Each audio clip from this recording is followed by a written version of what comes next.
Assalamualaikum warahmatullahi wabarakatuh. Perkenalkan, nama saya Sabila Cikarudaya dengan NIM 2214315 sebagai moderator. Dan rekan saya yang pertama yaitu Felda Fajrina dengan NIM 2214314 sebagai pemateri pertama. Yaitu rekan saya yang kedua yaitu Reza Rivaldi dengan NIM 2214313 sebagai pemateri kedua. Terima kasih kepada Bapak dosen pengampu kita yaitu Bapak Trisna Taufik Darmawansyah ME yang telah menonton Zoom ini, dan terima kasih kepada kawan-kawan yang sudah menyempatkan waktu untuk menonton Zoom ini.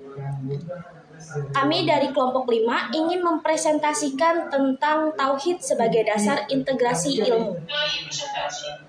Untuk pemateri yang pertama yaitu Felda Fajrina dengan NIM 2214314, kepadanya dipersilahkan.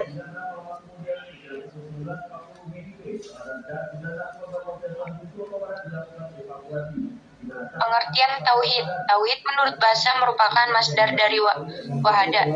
Jika dikatakan wahada, asya artinya menjadikan sesuatu itu satu. Adapun menurut syariat berarti mengesahkan Allah dengan sesuatu yang khusus baginya. Macam-macam tauhid yaitu ada 3.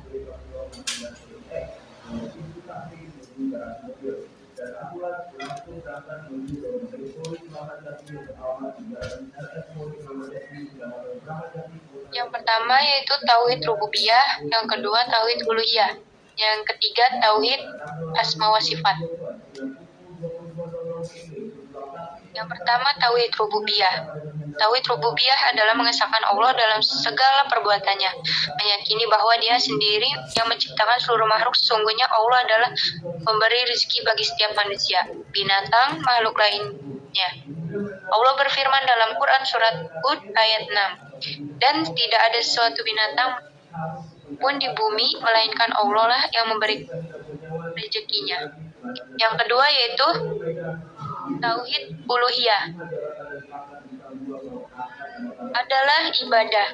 Tauhid uluhiyah adalah mengesahkan Allah dengan perbuatan para hamba berdasarkan niat takarub yang disyariat seperti doa nazar, kurban raja, harapan, tawakal, senang, dan taubat. Jenis tauhid ini adalah inti dakwah para rasul yang pertama hingga terakhir. Allah berfirman dalam Quran surat An-Nahl ayat 36, dan sesungguhnya kami telah mengutus rasul pada tiap-tiap umat untuk menyerukan Allah saja, dan jauhilah tagut itu. Yang ketiga yaitu tauhid asma wa sifat. Makna tauhid asma wa sifat adalah beriman kepada nama-nama Allah dan sifat-sifatnya sebagai mana yang dijelaskan dalam Al-Quran dan Sunnah Rasul menurut apa yang pantas bagi Allah tanpa takwil, tahyil, taksin, dan tamsil. Allah berfirman dalam Quran surat Asy-Syura ayat 11, tidak ada sesuatu pun yang serupa dengan Dia, dan Dialah yang maha mendengar dan melihat.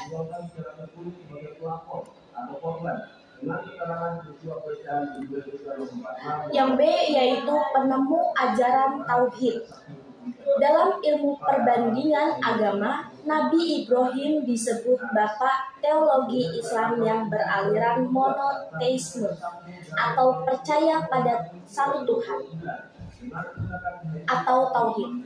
Penemu Nabi Ibrahim tentang monoteisme itu dilakukan melalui kajian yang memadukan antara unsur pengamalan visual dengan menggunakan panca indera, emprik, dan kajian yang bersifat kualitatif, rasional, dan kajian yang berbasis pada intuisi. Konsep Tuhan yang dia temukan bukan hanya didasarkan pada hasil panca indera dan akal yang terbatas, melainkan juga mendasarkan pada intuisi yang dibangun berdasarkan kesucian jiwa yang biasa disebut tazkiyah al-nafs. Nabi Ibrahim berupaya mengobservasikan karakteristik, sifat, fungsi dari benda-benda yang ada di dalam jagat raya, seperti binatang, bulan, matahari, yang timbul tenggelam di ruangan jagat raya, hingga mengantarkan pada kesimpulan adanya Tuhan yang mendesain dan mengatur benda-benda ruang angkasa itu yaitu Allah Subhanahu wa Ta'ala.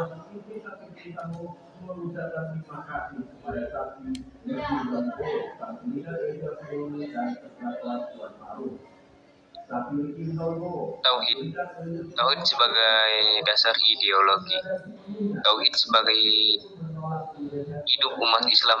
Al-Quran sebenarnya telah memberikan penjelasan tentang tujuan hidup dan sasaran yang harus dicapai. Pada dasarnya, tujuan hidup umat Islam dibagi menjadi dua, yaitu tujuan hidup vertikal dan tujuan hidup horizontal. Tauhid sebagai integrasi ilmu. Peran tauhid dalam integrasi ilmu. Tauhid secara transformatif memiliki hubungan yang integrat dengan berbagai terutama dengan pengembangan ilmu pengetahuan. Satu, tauhid mengintegrasikan aspek ontologi atau sumber ilmu.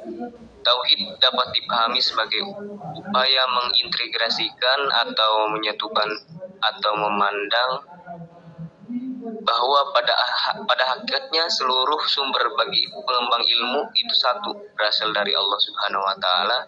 Itu berupa ayat Al-Quran atau wahyu, merupakan ayat Allah, ayat kauniyah atau hukum yang ada di jagat raya, ayat insaniyah atau hukum-hukum yang ada di masyarakat, akal, pikiran, dan hati nurani.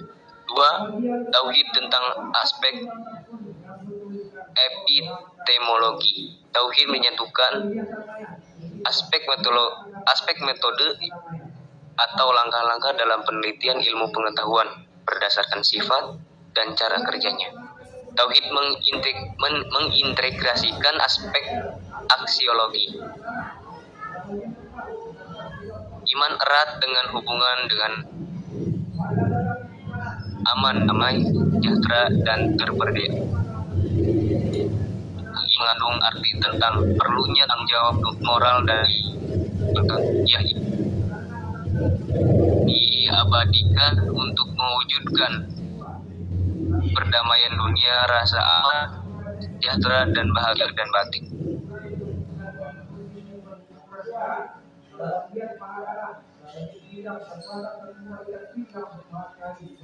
Kesimpulannya yaitu tauhid adalah konsep dalam akikah Islam yang mengatakan Allah Subhanahu wa Ta'ala. Islam mengajarkan bahwa Allah Subhanahu wa Ta'ala esa, satu tidak dari segi bilangan, melainkan dari segi bahwa Allah tidak mempunyai sekutu atau serupa. Yang kedua yaitu ilmu pengetahuan adalah usaha-usaha untuk menyadari, untuk menyelidiki dan menemukan dan meningkatkan pemahaman manusia dari berbagai segi kenyataan dalam alam manusia. Yang ketiga yaitu tauhid terbagi menjadi tiga, yaitu tauhid rububiyah, yang kedua yaitu tauhid uluhiyah, yang ketiga yaitu tauhid asma wa sifat. Yang keempat, sumber-sumber ilmu pengetahuan ada 5, yaitu wahyu, ilham, naluri, akal, dan panca indera. Pada dasarnya, tujuan hidup umat Islam dibagi menjadi 2, yaitu tujuan hidup vertikal, yaitu hubungan terhadap Allah Subhanahu wa Ta'ala adalah rodiyatan mardian, artinya setiap perilaku umat Islam baik dalam niat, perkataan, perbuatan, dan gerak-gerik menunjukkan ridho, cinta, dan puas kepadanya. B yaitu tujuan hidup horizontal. Tujuan hidup umat Islam dalam hubungan horizontal adalah rahmatan li alamin, yaitu mendatangkan rahmat berupa kebaikan, kemanfaatan, dan keuntungan bagi alam semesta atau makhluk. Yang keenam yaitu peranan tauhid dalam integrasi ilmu ialah sebagai pengembangan upaya mengintegrasikan dan menyatukan atau memandang bahwa pada hakikatnya seluruh sumber bagi pengembang ilmu itu satu, berasal dari Allah Subhanahu wa Ta'ala, itu berupa ayat Al-Quran, wahyu, merupakan ayat Allah, ayat kauniyah, hukum-hukum yang ada di jagat raya, ayat insaniyah, hukum-hukum yang ada di masyarakat, akal pikiran dan hati nurani. Terima kasih atas perhatiannya. Untuk yang mau bertanya, silakan tulis di kolom komentar dan kita akan menjawab di kolom komentar juga. Dan jangan lupa di like juga ya. Terima kasih. Kami ucapkan terima kasih kepada kalian semua yang sudah mendengarkan Zoom ini. Kami mohon maaf bila ada kata atau perbuatan yang salah.